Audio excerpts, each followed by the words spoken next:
Halo pemirsa, apa kabar? Saya David Silahoy kembali ke The Comments. Dan kali ini kita lihat bahwa dunia sedang dalam gonjang-ganjing ya. Geopolitik dunia juga tidak menentu, ada uncertainty di sana-sini, termasuk ekonomi dunia.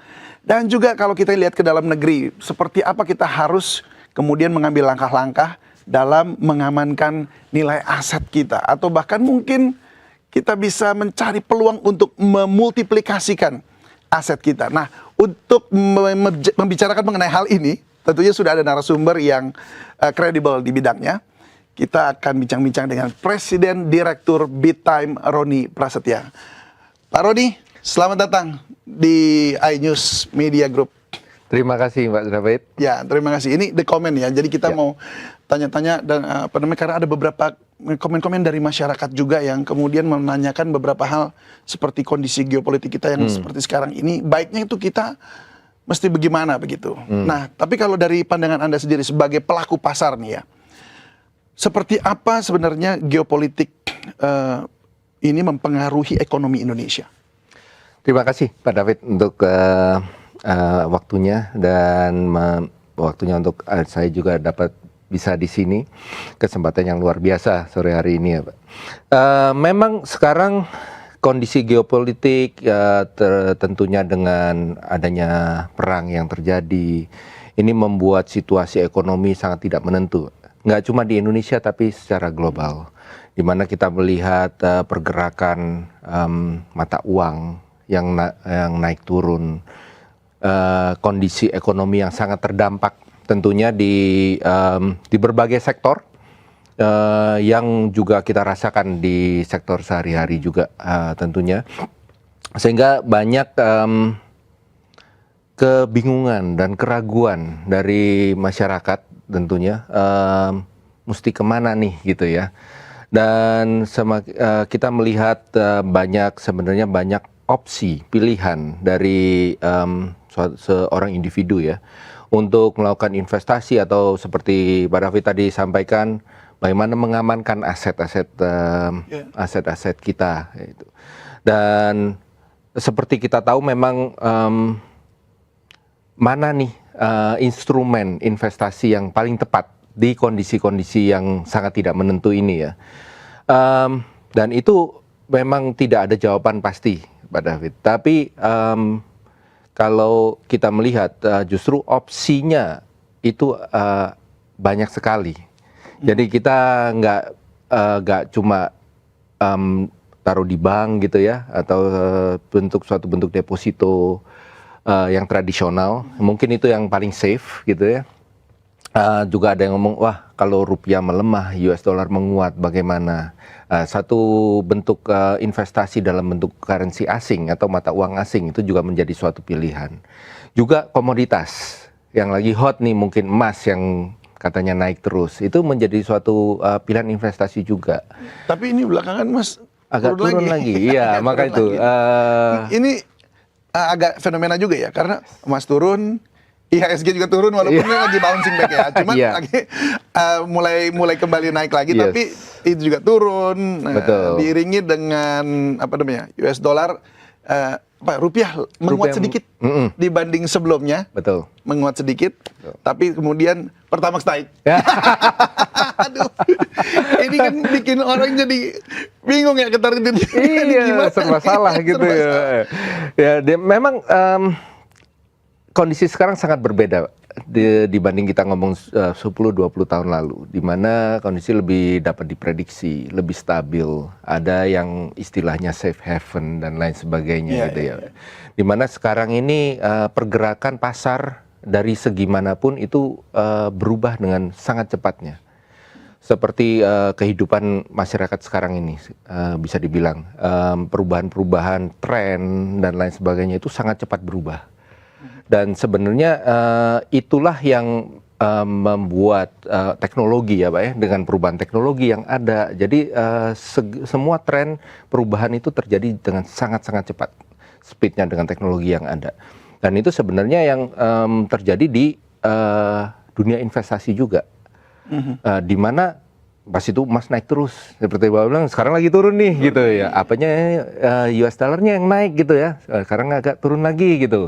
IHSG tiba-tiba naik nih semalam gitu ya, sehari, dan hal-hal tersebut itu perlu kita cermati, dan sebenarnya teknologi ini akhirnya hadir karena perubahan atau pergerakan yang sangat cepat tersebut, dan bagaimana kita menanggapi atau menggunakan teknologi untuk mengikuti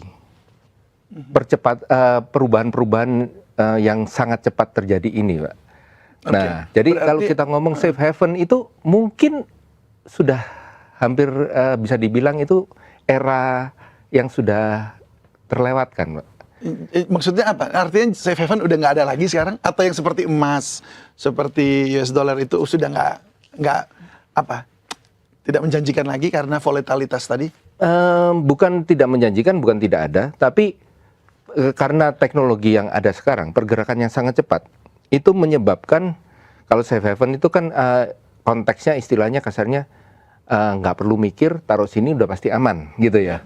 Dan itu sudah tidak ada karena pergerakan atau tren itu sebenarnya dari dulu sampai sekarang juga ada. Cuma dulu mungkin lebih lambat karena teknologinya belum ada, Pak. Tapi karena dengan teknologi yang ada sekarang ini, perubahan atau pergerakan itu terjadi sangat cepat. Oh gitu. Jadi seperti apa itu maksudnya teknologi-teknologi yang kemudian mempengaruhi diversifikasi dari aset ya? Ya. Kasarnya kalau dulu mungkin informasi teknologi ya kalau kita bilang ya. Jadi informasi yang sekarang ini kan dengan teknologi kita tahu hari ini juga ada kejadian apa di Amerika, kejadian apa yang terjadi di yang kondisi sekarang perang yang terjadi. Mungkin dulu kita tahu ceritanya atau tahu beritanya itu terlambat beberapa hari atau bagaimana gitu ya. Dan sekarang ini kan by minutes, by seconds itu kita udah tahu nih melalui teknologi yang ada, pemberitaan yang ada. Nah itu yang terjadi, Pak. Jadi pergerakan apa yang terjadi di dunia itu sangat cepat informasi itu tersampaikan. Sehingga pergerakan kalau kita ngomong sekarang lagi bicara investasi, pergerakan investasi pun terjadi sangat cepat mengikuti informasi yang sangat cepat tersebut. Begitu ya? Iya. Bisa kasih gambaran sedikit nggak ke pemirsa The Comments Team? Itu kalau bisa dijadikan apa? Sesuatu yang real, yang diajawantahkan kalau bahasanya kita tuh, itu apa itu yang kemudian bisa dijadikan diversifikasi aset? Oke, sekarang kan kita ngomong diversifikasi ada beberapa bentuk ya. Kita ngomong kalau ya seperti tadi saya sampaikan deposito di bank itu kan salah satu bentuk. Betul. Komoditas seperti emas atau perak itu jadi salah satu bentuk. Stock market, udah itu bonds, government bonds gitu ya. Dan salah satunya kalau sekarang yang zaman Gen Z sekarang ini adalah kripto. Kripto. Nah itu juga salah satu bentuk investasi zaman sekarang kasarnya, dan ini sudah diatur dan dilegalisasi oleh pemerintah Indonesia melalui POJK yang ada. Itu investasi aset ya? Investasi aset digital. Investasi aset digital. Betul.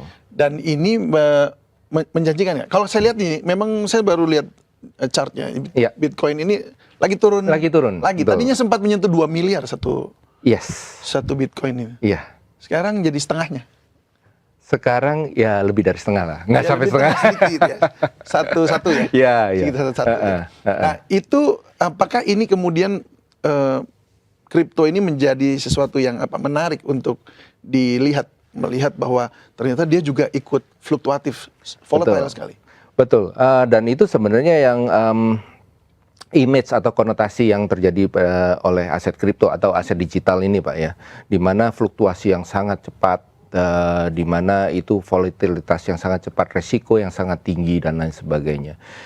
Tapi seperti tadi saya bilang dengan teknologi yang ada, Pak, sebenarnya kripto kalau kita ngomong aset digital, Pak, kita melihat dari back end-nya gitu ya. Apa sih sebenarnya aset digital itu?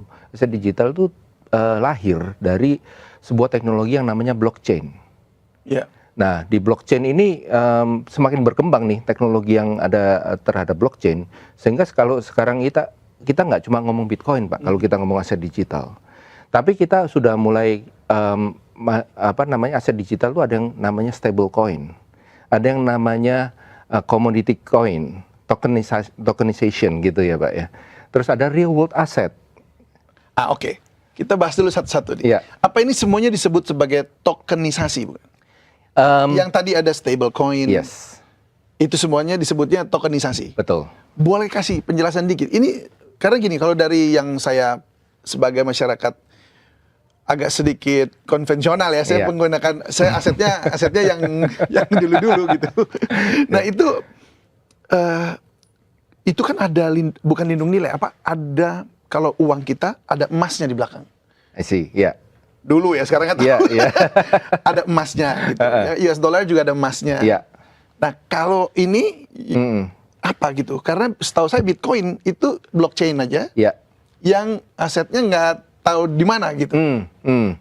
Ya, kalau boleh dibilang kalau kita ngomong memang kalau aset digital atau kripto yang kita tahu di mungkin 5-10 tahun lalu, itu mungkin masih banyak yang diragukan, Mbak.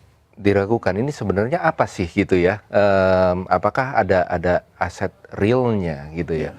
Nah, kalau kita sekarang ngomong tokenisasi, Pak, tapi kembali lagi dengan perkembangan teknologi, perkembangan waktu dan lain sebagainya, blockchain ini sendiri juga berkembang teknologinya, Pak. Dimana kalau kita ngomong tadi seperti saya sampaikan, ada beberapa bentuk juga seperti stable coin, commodity coin, the real world asset dan lain sebagainya. Sebagai kita ambil contoh sebagai stable coin, Pak ya. Tokenisasi stable coin itu adalah kita ambil contoh seperti USDT, Pak ya. USDT, coin USDT. Coin USDT adalah bentuk tokenisasi US dollar, Pak. Di mana USDT ini suatu token yang di-back 1:1 dengan US dollar yang ada. Jadi ada aset di belakangnya yang mendukung atau membackup nilai USDT tersebut, nilai aset digital tersebut. Oh, itu yang sekarang disebut tokenisasi dan artinya sudah berkembang ke arah sana. Yes. Ini menjadi peluang investasi gitu. Betul. Ini peluang investasi atau sekedar kita seperti kayak apa ya? Ya sebagai lindung nilai. Bisa dibilang dua-duanya, Pak. Jadi kalau kita ngomong tadi, kita ngomong stable coin, kita ambil contoh ya. Sekarang kalau kita ngomong commodity coin, seperti XAUT. XAUT adalah bentuk tokenisasi emas. Okay. Jadi nilai XAUT ini akan di-back 1:1 dengan nilai komoditas emas. Okay. Dan seperti real world asset adalah bentuk tokenisasi yang kita sekarang sudah ada adalah berbagai bentuk dari stok di Amerika. Seperti kita ambil contohnya Apple, Microsoft, Google, Tesla, dan lain sebagainya. Bahkan ada ETF-nya juga ada di tokenisasi, Pak. Oh gitu, jadi real asetnya dia, Apple misalnya, lalu dijadikan ditokenisasi tadi. Betul, betul sekali. Oleh siapa? Ada company-nya nih yang melakukan itu. Oh, ada company-nya. Ada company yang melakukan itu. Bukan Apple-nya nih ya? Bukan Apple-nya. Jadi ada company yang melakukan itu ya. Kalau yang di real world asset itu Xstocks namanya, Pak, yang melakukan tokenisasi ini. Kalau USDT itu oleh Tether. Oh, ini sudah ada nama-nama ini memang sudah bisa diakses. Kita bisa tahu nih perusahaan punya kredibilitasnya bagus begitu ya? Yes, bisa diverifikasi dan lain sebagainya. Oke. Ya, sebagai info juga, maksudnya Bitam sebagai sebuah exchange di Indonesia yang berlisensi dan diawasi dan di bawah naungan OJK juga dan bursa, kita hanya melisted token-token yang sudah masuk whitelist di OJK. Jadi kita nggak sembarangan juga, Pak, untuk. Oke, jadi Bittime sendiri juga sudah melisting itu untuk orang bisa beli di situ. Betul. Oke, itu apakah sifatnya itu seperti Bitcoin yang memang artinya kita bisa simpan di wallet kita sendiri, terus kemudian kita bisa jual beli secara cepat gitu aja. Dalam artian saya mau cairkan lah gitu. Iya, mau cairkan gitu bisa seperti Bisa. itu ya. Jadi bentuknya adalah token atau koin atau digital asset. Jadi dia sama dengan digital aset lainnya seperti Bitcoin, Ethereum dan Sama persis. Oke, tapi sekarang saya mundur lagi sedikit ya. Iya. Mundur tuh maksudnya begini. Ini contoh lah misalnya saham apa di Amerika ya, yang masuk Microsoft di ya? yang masuk di ini Microsoft, yang ada di misalkan. BitTime. Iya. Kita Oke. udah ada 50 sekian, Pak. Microsoft. Real world asset. Oke. Yang token. Apa aja? Ya, Google, Apple, Microsoft, Tesla dan Oke. yang lain-lain lah.